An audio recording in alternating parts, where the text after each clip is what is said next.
नमस्कार, आप देख रहे हैं एनबी न्यूज। मैं हूं आपके साथ काजल ठाकुर। देश भर में पेट्रोल, डीजल और एलपीजी के दाम लगातार बढ़ते जा रहे हैं, जिससे आम जनता की जेब पर भारी बोझ पड़ रहा है, क्योंकि वेतन उम्मीद से कम है और महंगाई उम्मीद से ज्यादा है।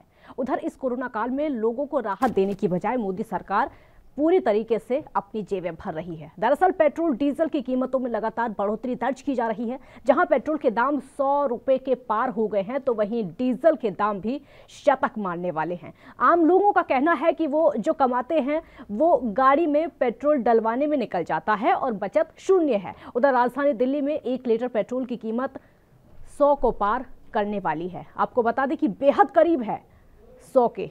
आज एक बार फिर से पेट्रोल की कीमतों में उछाल आया है। 35 पैसे की बढ़ोतरी हुई है, जिसके बाद दिल्ली में 1 लीटर पेट्रोल की कीमत 99.86 रुपए हो गई है। यहां साफ कहा जा सकता है कि शतक पार करने में बहुत ज्यादा समय नहीं लगेगा। हालांकि आज डीजल के दाम में कोई बढ़ोतरी नहीं हुई है। दिल्ली में 1 लीटर डीजल की कीमत फिलहाल 89.36 रुपए है। हालांकि अन्य प्रमुख शहरों की बात करें तो अन्य शहरों में पेट्रोल के दाम 100 रुपए के पार हैं, जो कि आम आदमी की पहुंच से कोसों दूर हैं।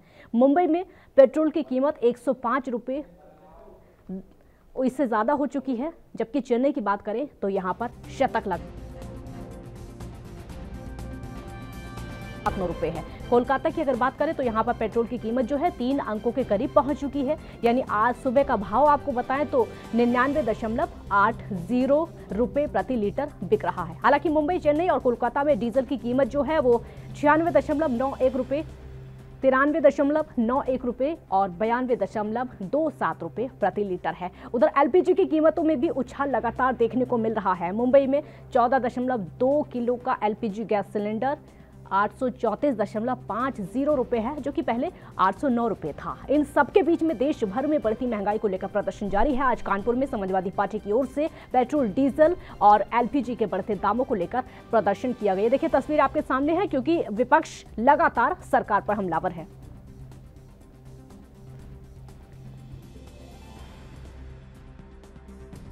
आज के देश में गरीब आदमी और मिडिल क्लास और अपर क्लास हर आदमी पेट्रोल डीजल कीमतों से परेशान है।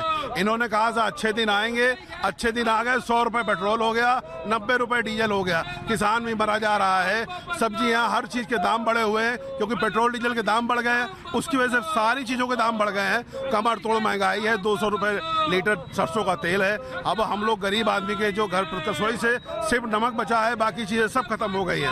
ये भाजपा सरकार, योगी मोदी सरकार ने सबकी कमर तोड़ दी है। हम लोग इसके विरोध में ये यहाँ पर प्रदर्शन कर रहे हैं, पेट्रोल, डीजल, गैस सिलेंडर और महंगाई के विरोध में।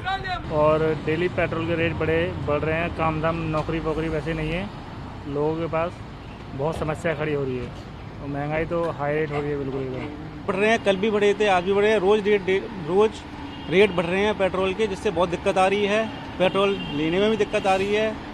काम धंधा है नहीं है, इसलिए सरकारों को कुछ ना कुछ सोचना चाहिए इसके लिए। डीजल के दाम वापस लो, वापस लो, वापस लो। डीजल के दाम वापस लो, वापस लो, वापस लो। गैस के दाम वापस लो, वापस लो, वापस लो। कड़वे तेल के दाम वापस लो, वापस लो, वापस लो। डीजल के दाम वापस। तो पेट्रोल, डीजल के दाम लगातार बढ़ते जा रहे हैं। एलपीजी गैस सिलेंडर के दाम भी लगातार बढ़ते जा रहे हैं। विपक्ष प्रदर्शन कर रहा है। विपक्ष लगातार सरकार से सवाल पूछ रहा है कि आखिरकार इतनी महंगाई क्यों बढ़ती जा रही है। सभी विपक्षी पार्टियां, चाहे वो कांग्रेस हो, समाजवादी पार्टी हो, मायावती भी लगातार हमला बोलती रहती हैं और सभी विपक्ष महंगाई के खिलाफ एकजुट हैं। ये समाजवादी पार्टी के जो कार्यकर्ता हैं, उनकी तस्वीर आपके सामने है। इनका कहना है कि प्रदर्शन कर रहे हैं क्योंकि देश भर में महंगाई बढ़ती जा रही है। पेट्रोल, डीजल एक तरफ है जिसकी कीमत हर रोज बढ़ रही है, वहीं दूसरी तरफ सिलेंडर के दाम भी बढ़ते चले जा रहे हैं। खाद्य तेल है, उसके दाम भी बढ़ते चले जा रहे हैं। महंगाई पूरी तरीके से आसमान छू रही है। इसलिए विपक्ष पूरी तरीके से मोदी सरकार पर हमलावर है। और जाहिर सी बात है कि कोरोना काल में रोजगार लोगों के छिन चुके हैं। रोजगार नहीं है, पैसे नहीं कमा पा रहे हैं। उसकी वजह से अगर महंगाई बढ़ जाती है तो दोहरी मार एक आम आदमी पर पड़ेगी। एक तरफ तो रोजगार नहीं है, दूसरी तरफ पैसे नहीं है और तीसरी तरफ खर्च इतना ज़्यादा है क्योंकि महंगाई थमने का नाम नहीं ले रही है। जो लोग बाइक से चलते हैं उनको दिक्कतों का सामना करना पड़ता है क्योंकि इस समय कोरोना काल में जितनी कमाई होती है वो सारी पेट्रोल डीजल में चली जाती है, अपने घर में बचत नहीं हो पाती है।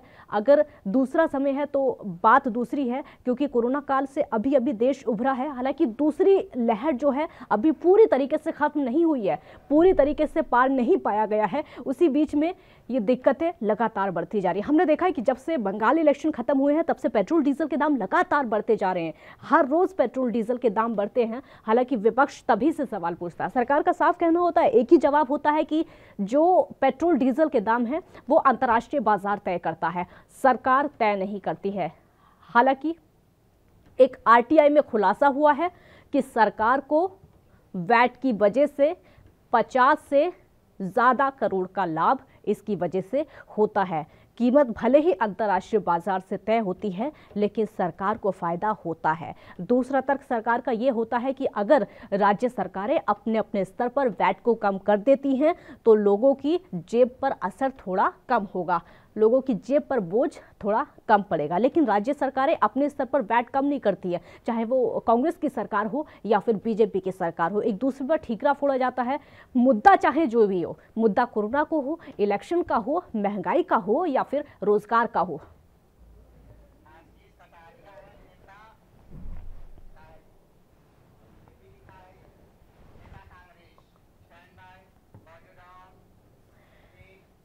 आशीष कटोरिया हमारे साथ इस समय कांग्रेस नेता जुड़ चुके हैं। आशीष जी, बहुत स्वागत है आपका एएनबी न्यूज पर। आशीष जी, लगातार देश भी इंतजार कर रहा है अच्छे दिन कब आएंगे और विपक्ष भी इंतजार कर रहा है अच्छे दिन कब आएंगे, लेकिन महंगाई तो लगातार बढ़ती जा रही है। देखिए, आपका धन्यवाद। अच्छे दिन का जुमला मोदी जी ने 2014 में ही दे दिया था, किंतु वो सार्थक नहीं साबित हो पाया। जिस आधार पर चुनाव 2000 वर्ष में लड़ा गया था कि प्रधानमंत्री जी पेट्रोल और डीजल के मूल्य कम करेंगे, इस देश की जनता को लाभान्वित करेंगे, किंतु पूर्ण तरीके से वो एक मिथ्या प्रचार साबित हुआ है। मैं आपको तथ्य बताता हूँ। मई 2014 में जब भारतीय जनता पार्टी की सरकार हुई और देश में सरकार स्थापित हुई, तब केंद्र सरकार पेट्रोल के ऊपर से और डीजल पर जो उनका टैक्स का कलेक्शन था वो केवल 10.39 रुपए था, जो आज 6 वर्षों के पश्चात 32 रुपए तक पहुंच गया है। यही नहीं, 2014 से लेकर वर्ष 2021 इन 6 वर्षों में केंद्र सरकार का पेट्रोल और डीजल पर लागू किए जाने वाली जो एक्साइज ड्यूटी है, उनके माध्यम से जो सरकार का टैक्स कलेक्शन है, उसमें कुल मिलाकर 216% की वृद्धि हुई है। यानी कि स्पष्ट रूप से साबित हो चुका है कि ये केंद्र सरकार देश की आम जनता को, मध्यम और निम्न वर्ग के घर के बजट को बिगाड़कर स्वयं की जेब भरने का कार्य कर रही है। आज तक के देश के इतिहास में इस प्रकार की सरकार नहीं देखी गई कि जिसने पेट्रोल और डीजल पर निम्न वर्ग का बोझ बढ़ाकर स्वयं की जेब को भरने का कार्य किया है। और बड़ा आश्चर्य होता है कि भारतीय राष्ट्रीय कांग्रेस आज पूरे समूचे देश में पेट्रोल, डीजल और महंगाई के विरुद्ध विरोध प्रदर्शन कर रही है। और हमारे नेता श्री आदरणीय राहुल गांधी जी ने समय समय पर इस सरकार को सूचित भी किया, किंतु ये सरकार है जो स्वयं के ही स्वार्थ को सिद्ध करने में लगी हुई है और देश की जनता की इनको चिंता नहीं है। और ये हमें सिखा रहे हैं। मैं आपको बता देता हूँ, हाँ। 1 minute. Reserve bank of India की मॉनिटरी पॉलिसी कमेटी की रिपोर्ट आई, उन्होंने कहा है कि देश में महंगाई क्यों बढ़ रही है। इसका कारण यही है कि केंद्र सरकार ने एक्साइज ड्यूटी, सेस और कई तरीके से अन्य प्रकार के टैक्स लागू किए हैं, जिसके कारण आज देश का कंज्यूमर प्राइस इंडेक्स, जिनको रिटेल इन्फ्लेशन कहा जाता है, वो 6% की सीमा से पार हो गया है। यह देश के इतिहास में प्रथम बार घटित हुआ है, जो केंद्र सरकार कर रही है। ये मैं नहीं, रिजर्व बैंक ऑफ इंडिया स्वयं कह रही है। तो हमारा अनुरोध है केंद्र सरकार से कि जब अंतरराष्ट्रीय स्तर पर कच्चे तेल की कीमतें कम है, वर्ष 2014 में कि जब $108 प्रति बैरल थी, जो आज 70 या $72 प्रति बैरल के आसपास है, तो क्यों देश के लोगों को इन सस्ते कच्चे तेल की कीमतों का लाभ नहीं मिल पा रहा है? क्यों केंद्र सरकार जो 24 या 25 रुपए के आधार मूल्य का जो पेट्रोल है पूरा 100 रुपए के ऊपर बेच रही है? क्या प्रश्न का उत्तर है? जी जी, बिल्कुल आपका उत्तर लेते हैं, आपके उत्तर लेते हैं। संजीव त्रिवेदी इस समय हमारे साथ बीजेपी का पक्ष रखने के लिए जुड़ चुके हैं। संजीव जी, बहुत स्वागत है आपका एएनबी न्यूज पर। संजीव जी, आवाज सुन पा रहे हैं? जी, आ रही है। पूरा देश इंतजार कर रहा है, अच्छे दिन कब आएंगे? 2014 से जब नरेंद्र मोदी की सरकार आई देश में, तो जब से अच्छे दिन आ गए। 6 साल हो गए देश के अंदर कोई भ्रष्टाचार नाम का कोई नाम नहीं सुना किसी ऐसे कैसे अच्छे दिन है जो विपक्ष को आपने सड़कों पर ला दिया है? ऐसे कैसे अच्छे दिन है जो विपक्ष को आपने सड़कों पर ला दिया है? ओपीसी की जो कंट्रीज है उन्होंने जो कच्चे तेल की को कम कर दिया, उसकी मात्रा कम कर दी, जिस कारण कच्चे की कीमतें बढ़ जाने के कारण पेट्रोल डीजल है। और मेरे कांग्रेस तो अभी मेरे साथी बता रहे हैं, तो मैं इनको बता देना चाहता हूँ, क्यों नहीं आप कम कर देती है? आपकी सरकार क्यों नहीं कम कर देती है? आप लोग सिर्फ ट्विटर पर, फेसबुक पर राजनीति करना चाहते हैं, इंस्टाग्राम पर राजनीति करना चाहते हैं आपके नेता, लेकिन बावजूद उसके जमीन पर आकर के अपनी सरकारों को निर्देशित क्यों नहीं करते हैं? क्यों नहीं अपनी सरकारों के मुख्यमंत्री से कहते हैं कि वेट कम कर दीजिए? अगर आपको वास्तव में जनता के हितों की चिंता, वास्तव में आप जनता को आप अपनी तरफ आकर्षित करना चाहते हैं, ध्यान रखना चाहते हैं, तो क्यों नहीं आप वेट कम कर देना चाहते हैं? सिर्फ आरोप प्रत्यारोप की राजनीति करने का समय नहीं, आरोप प्रत्यारोप करने का समय नहीं है। अगर आप वास्तव में जनता को एक अपना मानते हैं, जनता के हितों का ध्यान रखते हैं, तो वेट कम करिए। लोगों से सवाल किया जाता है, विपक्ष आपसे सवाल किया जाता है, लेकिन पब्लिक रोड पर है। पेट्रोल डीजल गाड़ियों में भरवाने के लिए पैसे नहीं है, रोजगार नहीं है, आप लोगों के पास जवाब नहीं होता है जब ये सवाल होते हैं। तो गलत टिप्पणी है। आदरणीय नरेंद्र मोदी जी की सरकार में 2 करोड़ से ज्यादा लोगों को रोजगार दिया गया, उनको आत्मनिर्भर बनाने का काम नरेंद्र मोदी की सरकार में हुआ। आदरणीय मोदी जी की सरकार में ही लोगों को आत्मनिर्भर बनने का सपना लोगों का साकार हुआ। मनमोहन सिंह की सरकार में, मनमोहन सिंह की कांग्रेस की सरकार में कुछ नहीं होगा। संदीप जी, कागजी आंकड़े बताने से कुछ नहीं होगा, क्योंकि धरातल पर कुछ है नहीं। संदीप जी बात सुनिए पहले। कागजी आंकड़े बताने से कुछ नहीं हो जाएगा। धरातल पर कुछ दिखता नहीं है मोदी सरकार में। अगर धरातल पर दिखेगा, नौकरियां होंगी, तो ये गरीबी आज नहीं दिखेगी। अगर नौकरियां होती, लोगों के पास रोजगार होता, तो गाड़ियों में पेट्रोल डीजल भरवाने में दिक्कतों का सामना नहीं करना पड़ता। ये कागजी आंकड़े आप बता रहे हैं, धरातल पर आपकी योजनाएं धरातल पर उतरती नहीं है। वादे तो कर दिए जाते हैं। हमारी सभी योजनाएं उतरी हुई है, कहीं हमारी कोई भी योजना ऐसी नहीं जो कागजों पर है। हमारी तमाम योजनाएं धरातल पर उतरी है, काम कर रही है। आशीष जी जवाब दीजिए। वो कह रहे हैं कि रोजगार दिया है उन्होंने, 2 करोड़ युवाओं को एक साथ रोजगार दे दिया जाता है, फिर भी आज युवा बेरोजगार है। मुझे तो बड़ा आश्चर्य होता है कि भारतीय जनता पार्टी के प्रवक्ता कौन से आंकड़ों का अध्ययन करके आते हैं। Madam, centre for the monitoring of Indian economy की रिपोर्ट आई थी कि अप्रैल 2020 में जब भारतीय जनता पार्टी की सरकार ने बिना देश को सूचित किए राष्ट्रव्यापी लॉकडाउन लागू किया था, तो वो पूरे देश में कुल मिलाकर 12 करोड़ लोग बेरोजगार हो गए। और इस अप्रैल से मई 2021 में कुल मिलाकर 2 करोड़ 20 लाख लोग बेरोजगार हो गए। अब दूसरी बात आती, आपने गरीबों की बात की थी, हम गरीबी उन्मूलन का कार्य कर रहे हैं। मुझे बताइए, हाल ही में रिपोर्ट आई थी, उसमें भी यही बात प्रकाशित हुई कि यूपीए के शासनकाल के दौरान कुल 27 करोड़ लोग गरीबी रेखा से बाहर निकले। और इस भारतीय जनता पार्टी के शासन में आशीष जी, विपक्ष की तरफ से कमी और रह जाती है। विपक्ष को जिस तरीके से विरोध करना चाहिए ना, जिस तरीके से आवाज उठानी चाहिए, वो आवाज उठ नहीं पाती है। पहली बात तो यह है कि हमारे देश में इस समय हो ये रहा है कि सरकार किसी की आवाज नहीं सुनती है, ना तो विपक्ष की आवाज सुनती है, ना ही लोगों की, ना ही पब्लिक की आवाज। आजकल उनकी भी आवाज नहीं सुनी जा रही है जिन्होंने वोट देकर उनको सत्ता में काबिज कर दिया है। तो आपको तरीका अपना बदलना होगा, या तो विपक्ष को अपना तरीका बदलना होगा विरोध करने का, ताकि इस आवाज को पहुंचाया जा सके। सिर्फ प्रदर्शन करने से, प्रोटेस्ट करने से कुछ नहीं होगा, शायद मुझे ऐसा लगता है। बताइए आप। क्योंकि ये सरकार स्वयं किसी के सुझाव लेने पर तैयार ही नहीं है। हमने तो कई बार सुझाव दिए। हमारे आदरणीय पूर्व प्रधानमंत्री डॉक्टर मनमोहन सिंह जी ने जब वैक्सीनेशन को लेकर सुझाव दिया था, तब भी ये सरकार ने सुझाव को अस्वीकार कर दिया, बाद में इनको स्वीकार कर लिया। और मुझे बताइए, इतिहास में आपने नहीं देखा जब अटल बिहारी वाजपेयी जी, जो स्वयं एक वक्त जब पेट्रोल और डीजल पे मूल्य की वृद्धि हुई थी, तो संसद भवन में पहुंच गए थे विरोध प्रदर्शन करने के लिए, तब भी सरकार ने उनके विरोध प्रदर्शन को स्वीकार किया था। किंतु ये सरकार विरोध प्रदर्शन और असहमति को स्वीकार करने को लेकर तैयार नहीं। पहुंच जाइए, वक्त तो है आपके पास, पहुंच जाइए आप पहुंचिए, फिर भी पहुंचिए।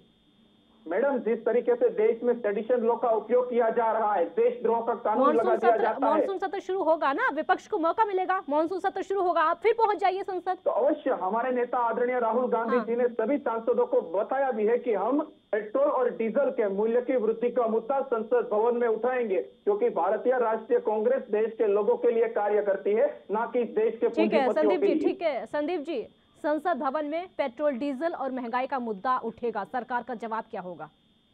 मुझे तो नहीं लगता है मैडम, 7 साल हो गए हैं आदरणीय राहुल गांधी जी आज तक सत्र में, जब संसद चलती है, जब मुद्दे उठाने होते हैं, जब विपक्ष को बोलना होता है, तो राहुल गांधी मौन होते हैं, संसद के अंदर नहीं होते और बैंकॉक में होते हैं, वो मौज मस्तियां करने का प्रश्न विरोध कर रहे होते हैं। राहुल गांधी को देश की चिंता नहीं है, देश के नौजवान आपने जहाँ उनकी सरकार चल रही है वहाँ की सरकार आप देख लीजिए भ्रष्टाचार में लिप्त है, तो राहुल गांधी क्या दूसरों को सलाह देंगे, क्या विपक्ष को सलाह देंगे? राहुल गांधी को अपने आप को सलाह देने की जरूरत है, तो अपने आप निकलिए, बाहर निकलिए, लोगों से फेसबुक और ट्विटर से बाहर निकल के राजनीति करिए। अगर राजनीति मतलब आपने सोच लिया आप नहीं सुनेंगे उनकी, आपने सोच लिया है कि आप नहीं सुनेंगे, वो चाहे ट्विटर के जरिए हमला बोले या फिर प्रोटेस्ट करवाए अपनी पार्टी के नेताओं से। को ध्यान में रखते हुए, जनता के मुद्दों को ध्यान में रखते हुए भारतीय जनता पार्टी की सरकार काम कर रही है, आदरणीय नरेंद्र मोदी की सरकार काम कर रही है। आपने सोच लिया कि आप विपक्ष की आवाज नहीं सुनेंगे, सोच लिया आपने? विपक्ष का भी आवाज उठाए, विपक्ष ने कई सही मुद्दे पर आवाज उठाई। विपक्ष जो सड़कों पर आज प्रदर्शन हो रहा है, जो सड़कों पर आज संदीप जी जो सड़कों पर आज प्रदर्शन हो रहा है, कोई असर पड़ेगा सरकार पर? संदीप जी बात सुनिए, ठीक है, सवाल सुनिए। जो आज सड़कों पर प्रदर्शन हो रहा है, आपके खिलाफ नारेबाजी हो रही है, महंगाई के खिलाफ आज विपक्ष सड़कों पर है, कोई असर पड़ेगा सरकार पर? जवाब दीजिए। नहीं, विपक्स कोई सड़कों पर नहीं है, कुछ चंद विपक्ष के लोग इन लोगों को, अगर आपको नहीं दिख रहा है, एएनवी की टीवी स्क्रीन पर देख लीजिए। अगर आपको नहीं दिख रहा है संदीप जी, अगर आपको नहीं दिख रहा है, पहले बात सुनिए संदीप जी, पहले बात सुनिए आप। एक मिनट अपनी बात पूरी पहले आप सुनिए। अगर आपको नहीं दिख रहा है, लोग सड़कों पर प्रदर्शन कर रहे हैं, अगर आपको नहीं दिख रहा है, एएनवी की टीवी स्क्रीन पर देखिए तस्वीरें दिखा रहे हैं हम, समाजवादी पार्टी के कार्यकर्ता है ये। मैं मना नहीं कर अभी आपने कहा कि कोई विपक्ष सड़कों पर नहीं है, आपने अभी कहा। लोगों को भाड़े के लोग लाकर के सड़कों पर विरोध प्रदर्शन कराया जाता है कांग्रेस के द्वारा, विपक्ष के द्वारा। मैं नहीं कह रहा हूँ कि जनता प्रदर्शन नहीं करेगी, लेकिन भाड़े के लोग प्रदर्शन कर रहे हैं। भारतीय जनता पार्टी की आपको हर जगह भाड़े के लोग क्यों दिखते हैं संदीप जी आपको 1 मिनट, ज्यादा जनता भारतीय जनता पार्टी की नीतियों से रीतियों। संदीप जी सवाल का जवाब दीजिए, आपको हर जगह भाड़े के लोग नजर क्यों आते हैं? मैं बता रहा हूँ, आप देश में सर्वे करा दी, देश में 70% से आबादी, 70% से ज्यादा आबादी नरेंद्र मोदी की सरकार से, नरेंद्र मोदी की रीति और नीतियों से, कानून से प्रभावित और खुश है। वो चाहती है कि देश में 10 साल, अगले 10 साल 15 साल भारतीय जनता पार्टी की सरकार रहे।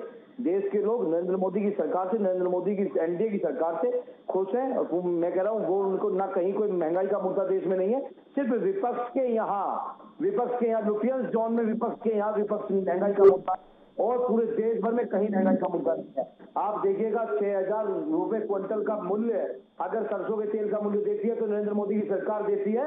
1900 रुपए क्विंटल के गेहूं के मूल्य अगर देती है, एमआरपी देती है तो नरेंद्र मोदी की सरकार देती है। गन्नों के अगर बकाया पैसे आपके पास बताने के लिए तथ्य बहुत होते हैं, लेकिन जवाब नहीं होता है। तथ्य बताने के लिए बहुत होते हैं, लेकिन सवाल का जवाब नहीं होता है। आशीष जी बोलिए, वो आपका जवाब दे रहे हैं। 1 मिनट संदीप जी बोलिए। की सबसे बड़ी कमजोरी यही है कि इनके पास किसी भी प्रश्न का उत्तर ही नहीं होता है। मैं बताता हूँ आपको, मुझे प्रश्न का उत्तर दीजिए, मेरे प्रश्न का। केंद्र सरकार ने इस वर्ष वित्तीय बजट प्रस्तुत किया संसद भवन में। मुझे बताइए, यदि आपको देश की जनता की इतनी चिंता है तो आपने क्यों पेट्रोल और डीजल पर अतिरिक्त तौर पर एग्री इंफ्रा सेस लागू किया? पेट्रोल पर 2.5 रुपए, डीजल पर 4 रुपए का एग्री इंफ्रा सेस लागू करके देश की जनता के उनकी रीढ़ की हड्डी को तोड़ने का कार्य किया है। लोगों के घर का बजट बिगाड़ दिया आपने, और क्या आपको यह पता नहीं है? और मुझे तो लगता है, आश्चर्य होता है कि निर्मला सीतारमण जी क्या कर रही है कि जब पेट्रोल और डीजल का मूल्य बढ़ता है तो प्रत्यक्ष तौर पर उनका प्रभाव देश के यातायात पर पड़ता है। देश के खाद्यान्न की फूड इन्फ्लेशन रेट हो, कंज्यूमर प्राइस इन्फ्लेशन रेट हो, या फिर रिटेल इन्फ्लेशन रेट हो, या फिर होलसेल प्राइस इंडेक्स हो, सारे के सारे सूचकांक बढ़ जाते हैं और देश में महंगाई बढ़ जाती है। लेकिन ये सरकार सुनने को ही तैयार नहीं है। जब देश के लोगों के घर का बजट बिगड़ गया है, प्रत्यक्ष तौर पर कृषि की लागत भी प्रभावित होती है, और आप बात कर रहे हैं देश के किसानों की आय को दोगुनी करने की। शर्म आनी चाहिए भारतीय जनता पार्टी की सरकार को कि किस तरीके से देश के निम्न और मध्यम वर्ग के लोगों का शोषण करके स्वयं की जेब को भरने का कार्य कर रही है। और प्रधानमंत्री जी क्या करते हैं मैं आपको बताता हूँ। ये सारा का सारा धन इकट्ठा करके 20,000 करोड़ रुपए का सेंट्रल विक्सा प्रोजेक्ट बनाया जा रहा है। स्वयं के लिए खुद के निवास स्थान का निर्माण कर रहे हैं। ये है इस देश के प्रधानमंत्री आदरणीय श्री नरेंद्र मोदी जी, जो कि देश की जनता को वादा करते थे कि 2 करोड़ रोजगार दूंगा, अच्छे दिन आएंगे, 15 लाख रुपए आपके खाते में जमा करेंगे, किंतु एक भी बात को सिद्ध नहीं किया गया। और केवल एक ही बात को इस सरकार ने अंजाम दिया है, वो है जुमलेबाजी करना, देश के लोगों को मूर्ख बनाना और उनका शोषण करना। लेकिन आशीष जी, बात यह है कि जब आप लोग प्रदर्शन करते हैं तो उनको ये नहीं लगता है कि विपक्ष प्रदर्शन करता है, उनको ये लगता है कि आप लोगों ने भाड़े के लोग छोड़े हुए हैं जो कि प्रदर्शन कर रहे हैं। अपने आप को साबित कैसे करेंगे?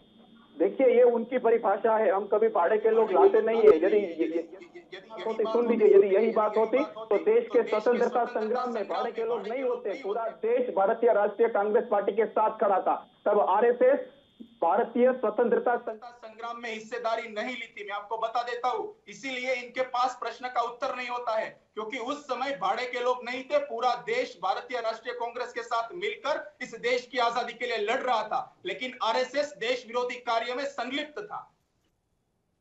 संदीप जी, जवाब दीजिए। भाड़े के लोग वो नहीं लेके आते हैं, जहां पर विरोध करना होता है वहां पर विरोध करते हैं, क्योंकि वो वही विरोध करते हैं जो कि पब्लिक को चाहिए। जिस चीज से परेशान देश की पब्लिक है, विपक्ष उसी मुद्दे को उठाता है जो कि आपको दिखाई नहीं देता है।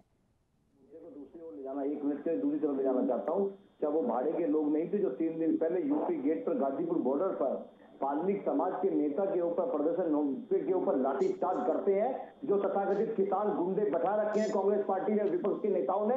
वो गुंडे नहीं थे तो क्या थे जिन्होंने वाल्मीकि समाज के ऊपर आत्मघाती हमले किए? वाल्मीकि समाज के नेता प्रदेश मंत्री के ऊपर जानलेवा हमला करने का प्रयास किया, सैकड़ों से ज्यादा गाड़ियां प्रयास किया और सैकड़ों से कार्यकर्ता को जान से मारने का प्रयास किया। क्या वो आत्मघाती उग्रवादी नहीं थे? क्या वो गुंडे नहीं थे? क्या वो खालिस्तानी नहीं थे? कौन संदीप जी, आप सुनिए मेरी बात। ठीक है संदीप, ठीक है, आप मेरा सवाल सुनिए, आप सुन लीजिए। ठीक है कांग्रेस की पार्टी और विपक्ष के नेता चाह विरोध प्रदर्शन करते हैं, इसी प्रकार के उग्रवादियों को, इस प्रकार के गुंडों को अपने साथ में रखने का काम कांग्रेस की पार्टी रखती है, कांग्रेस की सरकार करती है। संदीप जी, आपको हर जगह गुंडे नजर आते हैं, हर जगह भाड़े के लोग नजर आते हैं। अगर प्रोटेस्ट हो रहा है तब आपको वहां भाड़े के लोग नजर आ रहे हैं, किसान आंदोलन हो रहा है आपको वहां पर भाड़े के लोग नजर आ रहे हैं। जो आपको वोट, एक मिनट सवाल पूरा सुन लीजिए। जो आपको वोट दिए गए हैं, जिस चीज से आपकी सरकार बनी है, क्या वो भी भाड़े के लोग थे? आप देख लीजिए, मैं अभी आपको बता दे रहा हूँ, उत्तर प्रदेश का सेमीफाइनल अभी हुआ है। नहीं, वो भी एक मिनट, वो भी भाड़े के लोग थे। अगर विपक्ष ये बात कहने लगे कि जिन्होंने आपको वोट दिया, आपकी सरकार कैसे बनी, क्या वो भी भाड़े के लोग थे? मैं क्या बता रहा हूँ, हमारे साथ में मैंने बताया देश की 60% की जनता पब्लिक पर सवाल उठाते हैं, पब्लिक पर सवाल उठाते हैं, पब्लिक पर सवाल उठाते हैं। जिस पब्लिक ने आपकी सरकार बनाई है, आप उसी पर सवाल उठाते हैं। आगे आने वाले समय में दिक्कत हो सकती है, आप पब्लिक पर सवाल उठा रहे हैं, दिक्कत हो सकती है, क्योंकि यूपी में भी इलेक्शन होने हैं, केंद्र में भी इलेक्शन होने हैं। सुन लीजिए मैडम, उत्तर प्रदेश का सेमीफाइनल नजदीक है। अभी सेमीफाइनल आपने देखा है, 75 जिला पंचायत अध्यक्षों में 67 जिला पंचायत अध्यक्ष भारतीय जनता पार्टी की सरकार के बने। तो ये भारतीय जनता पार्टी के लोकतंत्र की जीत है, ये भारतीय जनता पार्टी की जीत है, ये भारतीय जनता पार्टी की रीतियों, नीतियों और उनकी कानून की जीत है। तो इससे आप अंदाजा लगा सकते हैं कि भारतीय जनता पार्टी से पक्ष जनता कितनी खुश है। सिर्फ और सिर्फ 20%, 10% लोग नाराज हैं, जो कांग्रेस के कंधों पर बंदूक रखकर चलाना, जो जिनके कंधों पर कांग्रेस और विपक्ष बंदूक रखकर चलाना चाहती है। कांग्रेस को अपना हाल नजर आना चाहिए। क्या हाल हुआ? कांग्रेस का दम भर रहे हैं आप किस आधार पर? किस आधार पर? भाड़े के लोगों के आधार पर? संदीप जी, जीत का दम भर रहे हैं आप भाड़े के लोगों के आधार पर? उनको शर्म आनी चाहिए। एक इनोवा जितनी पब्लिक नहीं दिखती आपको, सब भाड़े के लोग दिखते हैं। आशीष जी, जवाब दीजिए। पब्लिक नहीं दिखती है बीजेपी को, सिर्फ भाड़े के लोग दिखते हैं। अब सरकार कैसे बनी, ये सवाल जब पूछा जाए तो इनके पास जवाब नहीं होगा। देखिए, यही भारतीय जनता पार्टी का प्रश्न है कि जब हम मुद्दे को लेकर राजनीति करते हैं, चाहे वो सीए नागरिकता कानून हो, 370 हो, या फिर पेट्रोल और डीजल हो, या फिर महंगाई हो, जब भी मुद्दों पर भारतीय राष्ट्रीय कांग्रेस पार्टी जब भी हम आंदोलन करते हैं, विरोध प्रदर्शन करते हैं, तो ये सरकार मुद्दे को भटकाने का कार्य कर रही है। जब आज इस डिबेट में हम महंगाई पर चर्चा कर रहे हैं, तो इस सरकार के जो हितैषी है और इनके जो प्रवक्ता है, वो मुद्दे को भटकाने का कार्य करते हैं और भाड़े के लोगों पर आ जाते हैं। मुझे जरा ये बताइए, क्या ये भाड़े के लोग हैं जो आज पूरे देश में विरोध प्रदर्शन कर रहे हैं? मुझे तो आश्चर्य होता है कि भाड़े के लोगों को लाने का कार्य किसने किया था। ये जानकारी इस देश के लोगों को है कि जब देश आजाद हो रहा था या फिर उसके पश्चात की बात हो, पूरा देश जानता है। और आज जब देश में महंगाई अपनी चरम सीमा पर है, जो गैस का सिलेंडर 400 रुपए में वर्ष 2014 से पहले मिल रहा था, वो आज 900 रुपए हो रहा है। मुझे बताइए, क्या देश का आम जन और एक आम नागरिक 900 रुपए की कीमत का भुगतान करने के लिए सक्षम है? क्यों ये भारतीय जनता पार्टी की सरकार देश के लोगों को लूटने का कार्य कर रही है? और हम तो देखिए स्पष्ट तौर पर कहेंगे, ये स्पष्ट तौर पर लूट है, लूट जो कि देश की जनता से और उनके जेब से लूट कर अपने राजकोष को भरने का कार्य ये सरकार कर रही है। एलपीजी सिलेंडर की बात हो, सरसों के तेल की बात हो या फिर पेट्रोल हो, डीजल हो, हर एक प्रत्येक चीजों में इस सरकार ने मूल्यों में वृद्धि करके देश की जनता को लूटने का कार्य किया। ठीक है संदीप जी, आपका लास्ट रिएक्शन है। क्या बीजेपी को नहीं लगता कि इतनी महंगाई की वजह से और आपकी बयानबाजी की वजह से, जो बीजेपी वालों के बयान होते हैं उसकी वजह से दिक्कत हो सकती है आने वाले इलेक्शन में? नहीं, भारतीय जनता पार्टी के साथ में पूरा देश की जनता भारतीय जनता पार्टी के साथ है और आने वाले 2024 का चुनाव हो, चाहे आम चुनाव 2024 का हो, चाहे 2022 के विधानसभा चुनाव हो, भारतीय जनता पार्टी अब वही भाड़े के लोग, अब वोट का नंबर आया तो वही भाड़े के लोग यहाँ पर जनता हो जाती है। मैंने आपको पहले भी कहा है मैडम, बड़ी क्षुद्रता की राजनीति करते हैं, बड़ी क्षुद्रता। भारतीय जनता पार्टी के साथ है 40% लोग, 30 से 35%, 40% लोग जिनके कंधों पर कांग्रेस पार्टी राजनीति करना चाहती है, उन लोगों के लोग ही सिर्फ प्रदर्शन कर रहे हैं। 60% से अधिक की आबादी इस देश के प्रधानमंत्री, लोकप्रिय प्रधानमंत्री, विकासशील आदरणीय नरेंद्र मोदी के साथ है, साथ ही और साथ रहेगी। चलिए, आने वाला वक्त बताएगा किसके साथ है और किसके साथ नहीं है। बहुत शुक्रिया आप दोनों का हमारे साथ जुड़ने के लिए, क्योंकि समय की भी कमी है। देश भर में महंगाई लगातार बढ़ती जा रही है, लेकिन सरकार के पास जवाब नहीं होता है। उसे पूछा जाता है, विपक्ष प्रदर्शन करता है, बोलते भाड़े के लोग हैं, सरकार कैसे बनी, ये जवाब सरकार के पास नहीं है। बहुत शुक्रिया आपका। देख रही है एएनबी न्यूज़। नमस्कार।